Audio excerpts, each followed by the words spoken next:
Welcome back, everybody. We're going to take a look now at the eras of the Revolution and Constitution on our map. So, to understand breaking away from the King of England, we have to remember that the original 13 colonies were just between the mountains and the Atlantic. The king prohibited, did not allow the colonists to expand past the Appalachian Mountains in what he called the Proclamation of 1763. So I'm going to write here, the Proclamation of 1763. During this time, the Appalachian Mountains were the border, so this was the United States. Now, the fight for independence erupts with lots of protest in Boston, which is right here, our little boot of Boston, Massachusetts. Big harbor. We have the Boston Massacre, the Boston Tea Party. The war rages on and the colonists win. Now, what's going to happen to the Proclamation of 1763 is it's wiped out, and we're going to move west to the Mississippi River. Now, when the war ends, we have what is called the Treaty of Paris, okay, which I'm going to relay here. Treaty of Paris in 1783, which of course how the Revolutionary War ended. And we expanded to the Mississippi, okay? So within this era, we have, of course, the proclamation, which limited our colonists in the 13 colonies. We fight the king, we defeat him. We're now independent. We move west to the Mississippi with the Treaty of Paris of 1783, so we got a 20-year difference. This new land, of course, opened up is what we're going to call the Northwest Territory. And it's with this land that we come up with the Northwest Ordinance.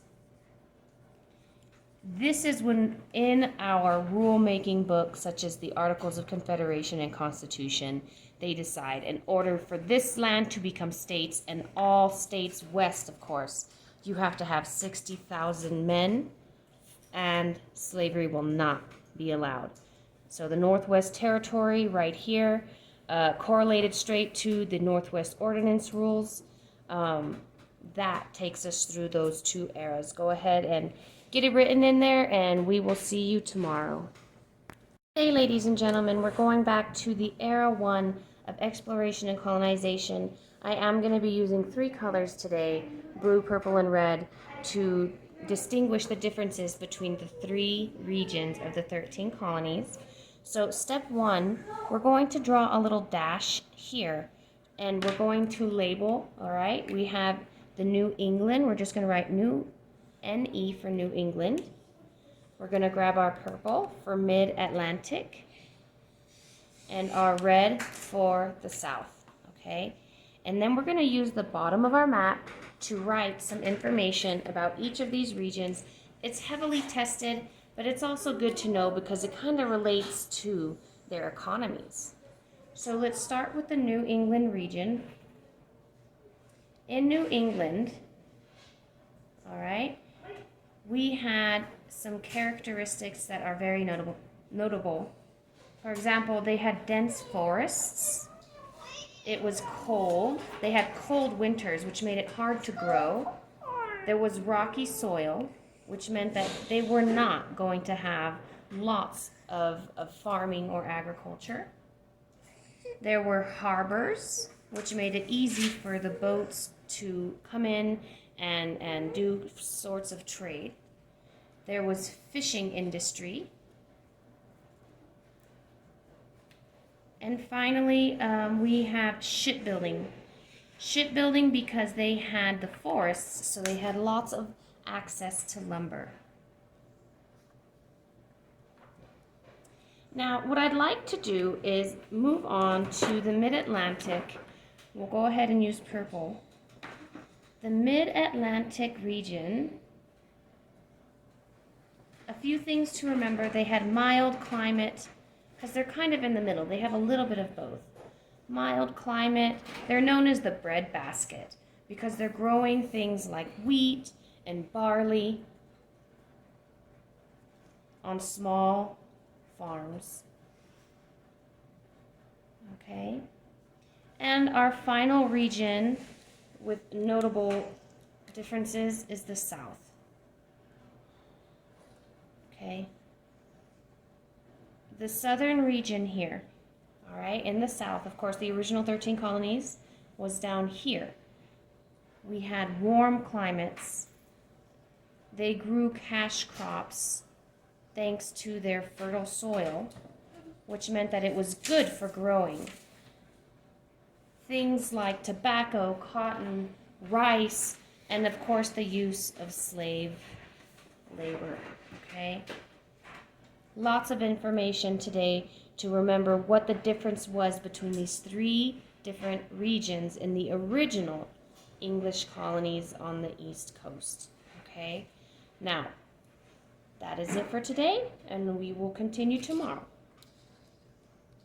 Welcome to the last day on our map showing the growth of the United States in U.S. history.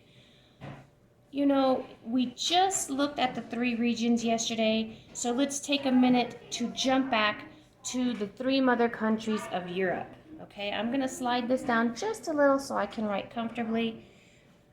The European mother countries were all exploring for the three G's, gold, God, and glory, okay? We had three: Spain, France, and England. Now, what did they do when they got to the U.S.? Well, it wasn't the U.S., I should say the New World. What did they do when they got to the New World? Spain was focused on building Catholic missions. Their main focus was religion. France focused on benefiting or making profit from the fur trade, so the French fur trade. And the English, who are going to be the mother country of our 13 colonies, their focus is going to be on the cash crop of tobacco. Now, shortly after the arrival of our mother countries to the New World, we have what is called triangular trade. This is an expansion of mercantilism where the cash crops were being sent back across the Atlantic to the mother countries for profit. But when we added triangular trade here in the Atlantic, we had the three continents. We have Africa, of course we have Europe, and the majority of the slaves were transported to the southern region here to work on the plantations. Again, this is known as the triangular trade or the Atlantic slave trade, okay? I will write triangular trade, okay? Now, that is it. We've got so much information on here from all 10 chapters of history, lots of different ways that we can use this if we were to be able to write some of this down on the cover of our STAR test. Of course, this is all up to practice, and practice makes progress. That's all we want, all right? So good luck. Let's finish this map and let's practice with some questions and see how we can use this information to help us out. Thank you.